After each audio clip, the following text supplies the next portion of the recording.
ہو اس کے لیے کوئی فائدہ. یہ سورہ انعام کی آیت ہے وَلَوْ أَنَّنَا نَزَّلْنَا عَلَيْهِمُ الْمَلَائِكَةَ. اس صورت کے اندر نا واحد کے سیغے پہلے آئے ہیں. وہ نبی کریم صلی اللہ علیہ وسلم کو عام اس کا مخاطب سمجھا جاتا ہے کہ اچھا جاؤ تم سرنگ لگا لو اور لے آؤ کوئی ان کے لیے حصی چیز. تو وہ وہاں کا ہے نا وَإِنْ كَانَ كَبُرَ عَلَيْكَ کا.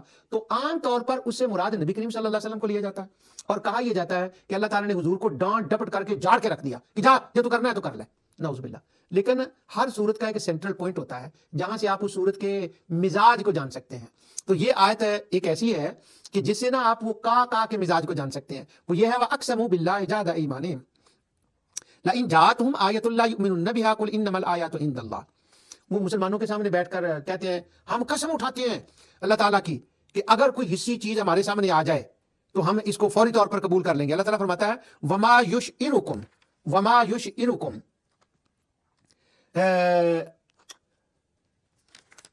یہ یشعرکم جو ہے نا یہ جمع کا ہے.